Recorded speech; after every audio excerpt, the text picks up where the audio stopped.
Hello student, आज की इस वीडियो में देखेंगे एड ग्रेड अभ्यास पुस्तिका 2024-25 कक्षा 8 विषय विज्ञान। आज की वीडियो में देखेंगे अध्याय एक में है सरल उत्पादन एवं प्रबंध। तो चलिए आगे देखते हैं। तो आपको जो है यहाँ पे इस तरह से लिख लेना है। लिखा है कृषि में उपयोग आने वाले उपकरणों को छाँट कर लिखिए। तो आपको जो है इनमें से छाँट कर लिखना है। जैसे यहाँ पे लिखा है हल, ट्रैक्टर, कुदाली, सीड ड्रिल। तो आप इस तरह कर लीजिएगा। इसके बाद यहाँ पे है यदि कोई और उपकरण आपने देखे हैं तो यहाँ पर लिखें। तो आपको लिख लेना है कल्टीवेटर, हल, थ्रेशर, फावड़ा, हंसिया। आपको इस तरह कर लेना है। इसके बाद आता है जो बॉक्स खाली है उनमें निम्नलिखित शब्दों से चयन कर लिखिए। तो आपको इसमें लिख लेना है। जैसे यहाँ पे लिखा है बुआई, तो मिट्टी तैयार करना में लिखना है आपको बुआई। खाद एवं उर्वरक देना, यहाँ पे होगा आपका खरपतवार से सुरक्षा। भंडारण, तो आपको इस तरह भर लेना है। इसके बाद आता है आपका सही विकल्प चुनकर लिखिए। प्रश्न क्रमांक पहले में है गेहूं, चना तथा मटर की फसल उगाने की समय अवधि है। तो आपको उत्तर में करना है अक्टूबर से मार्च तक। सेकंड में पहली जल की कमी वाले क्षेत्र में रहती है वह सिंचाई के लिए किस विधि का उपयोग करें कि जल व्यर्थ ना होकर सीधे पौधे की जड़ों को मिले। तो आपको उत्तर में करना है। आपका उत्तर हो जाएगा सी नंबर, ड्रिप तंत्र। इसके बाद आता है आपका तीसरा में है बूझों ने अपने खेत में लगातार उर्वरक का उपयोग किया। कुछ वर्षों पश्चात उसके खेत में फसल की पैदावार कम होने लगी। पहेली ने उसे अपने खेत में जैविक खाद का उपयोग करने की सलाह दी। जैविक खाद के बारे में सही कथन है। तो आपका उत्तर हो जाएगा कथन ए और बी दोनों सही है। इसके बाद नेक्स्ट क्वेश्चन आता है आपका चौथा में है कृषि कार्य में किस यंत्र द्वारा बुआई करने से समय तथा श्रम की बचत होती है। आपका उत्तर हो जाएगा डी नंबर, सीड ड्रिल। तो आप इस तरह कर लीजिएगा। नेक्स्ट आता है आपका पांचवा में देख लीजिए। इस तरह से चित्र बना है मिट्टी प्लस गोबर की खाद। बी में बना है मिट्टी प्लस यूरिया और इसमें मिट्टी। तो लिखा है उपरोक्त चित्र में गमले ए, बी तथा सी में चने के बीज को अंकुरित कर लगाया गया। बताइए कि गमले के पौधे का चना अधिक स्वास्थ्यवर्धक होगा। तो आपका उत्तर होगा ए नंबर, गमले ए में। तो आपका ये सही होगा। इसके बाद आते हैं आपके रिक्त स्थानों वाले प्रश्न। तो आपको पहले में भरना है छिड़काव तंत्र, दूसरे में भरना है आपको मछली और तीसरे में भरना है आपको ह्यूमस। चौथे में भरना है आपको खरपतवारनाशी और पाँचवें में भरना है नीम की सूखी पत्तियाँ। तो आपको इस तरह से खाली स्थान भरना है। इसके बाद आता है आपका अति लघु उत्तरीय प्रश्न। प्रश्न क्रमांक 3 में है भारत देश में फसलों की कटाई के समय कुछ विशेष पर्व मनाए जाते हैं। कोई 2 पर्वों के नाम लिखिए। आपको उत्तर में करना है फसलों की कटाई के समय कुछ विशेष पर्व मनाए जाते हैं जो निम्न है पोंगल, बैसाखी, होली, दिवाली एवं बिहू आदि। इसके बाद चौथा में है निम्नलिखित फसलों में से रबी तथा खरीफ की फसलों को छांटिए। तो आपको जो है इन फसलों को छांट कर आपको लिखना है। रबी की फसल में लिखना है चना, मटर। खरीफ की फसल में लिखना है धान, मक्का, सोयाबीन, मूंगफली। इसके बाद आता है आपका पाँचवा में है बाजरे की फसल के लिए गर्म एवं आर्द्र मौसम की आवश्यकता होती है। यह किस प्रकार की फसल है वह इसके उगाने के लिए उपयुक्त महीने कौन से हो सकते हैं। तो आपको उत्तर में करना है बाजरा खरीफ प्रकार की फसल है। वह इसकी उगाने के लिए उपयुक्त महीने मई जून हो सकते हैं।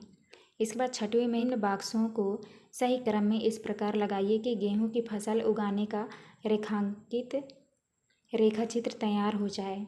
तो आपको यहाँ पे लिखना है जैसे लिखा है मिट्टी तैयार करना, फिर दूसरा है बुआई, तीसरा है खाद एवं उर्वरक दोनों, चौथे में है सिंचाई, पाँचवें में है खरपतवार से सुरक्षा, छठवें में है कटाई और सातवें में है गेहूं का भंडारण। इसके बाद आता है आपका प्रश्न क्रमांक 7 में है एक किसान अपनी भरपूर व अच्छी फसल काटने के बाद उसे भंडारण से पूर्व सुखाना भूल गया, उसे किन समस्याओं का सामना करना पड़ सकता है। आपको उत्तर में करना है किसान अच्छी फसल काटने के बाद उसे भंडारण से पूर्व सुखाना भूल गया तो उसे फसल को कीटों एवं सूक्ष्म जीवों की समस्याओं का सामना करना पड़ सकता है। इसके बाद आता है आपका लघु उत्तरीय प्रश्न। प्रश्न क्रमांक 8 में है बूझो अपने खेत में बुआई के लिए पारंपरिक तरीके का प्रयोग करता है और पहेली अपने खेत में बुआई के लिए ट्रैक्टर द्वारा संचालित सीड ड्रिल उपयोग करती है। बताइए बुआई के लिए कौन सा तरीका उत्तम है और क्यों।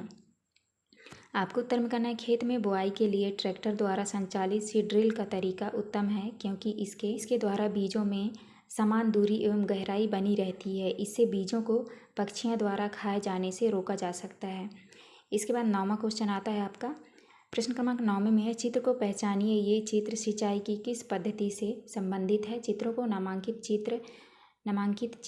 नामांकित कीजिए। इनमें से कौन सा चित्र जल की कमी वाले क्षेत्रों के लिए वरदान है।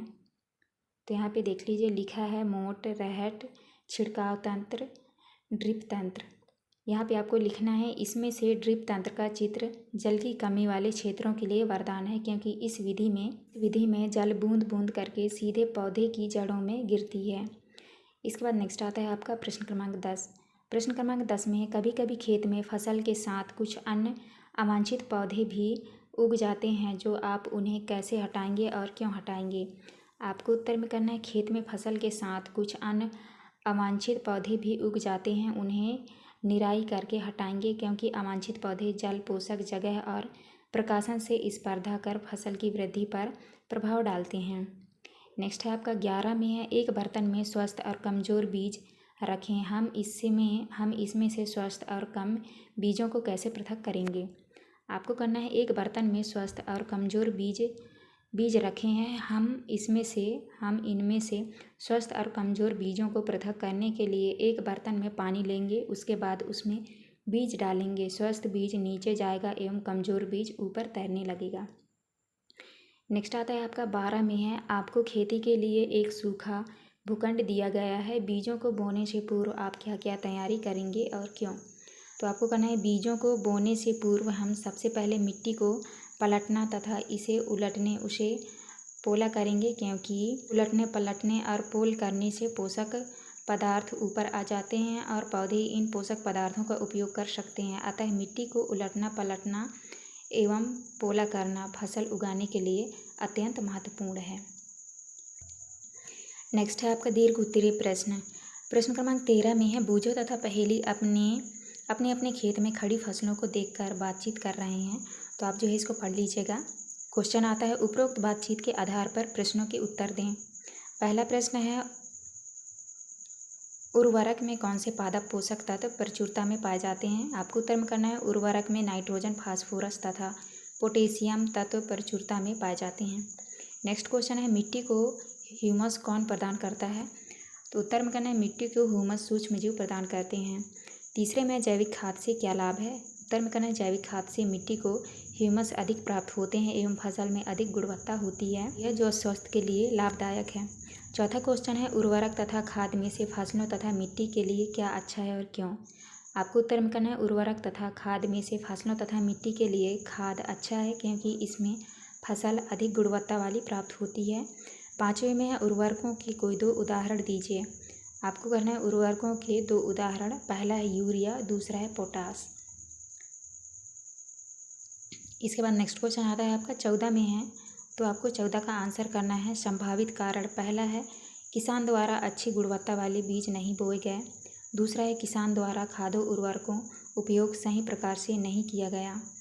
तीसरा है खरपतवार की मात्रा अधिक होने के कारण। चौथा है फसल रोगग्रस्त, सूखाग्रस्त एवं बाढ़ग्रस्त हो गई होगी। इसके बाद आता है आपका 15 प्रश्न क्रमांक 15 का आपका उत्तर देख लीजिए। लिखा है किसान द्वारा गुणवत्ता युक्त बीज, उर्वरक, उचित सिंचाई, दवाई का प्रयोग नहीं किया गया होगा, इसलिए किसान को अपेक्षित परिणाम प्राप्त नहीं हुए। इसके बाद नेक्स्ट आता है आपका 12 नंबर में है, तो आपका बा का उत्तर होगा यदि मैं उसकी जगह होता तो यहाँ पे आपको कर लेना है ता। होता तो गुणवत्ता युक्त बीज का उपयोग करता एवं आवश्यकता अनुसार खाद एवं उर्वरक का प्रयोग करता, समय समय पर दवाई, सिंचाई, निराई एवं कटाई का कार्य पूर्ण करता। इसके बाद आता है आपका प्रोजेक्ट 1 में है, तो आपका प्रोजेक्ट 1 का क्वेश्चन है, आप पढ़ लीजिएगा। यहाँ पे आपको लिखना है समय और होने वाले परिवर्तन। तो आपको लिखना है 24 घंटे में होने वाले परिवर्तन। अंकुरित होती है 2 दिन में अंकुरण का बढ़ना, 5 दिन में मूंग का छोटा पौधा बनना और 10 दिन में मूंग के पौधे का बड़ा होना। इसके बाद 12 नंबर में है, तो आपको बा का उत्तर इस तरह से करना है। आपको इस तरह से चित्र बनाना है।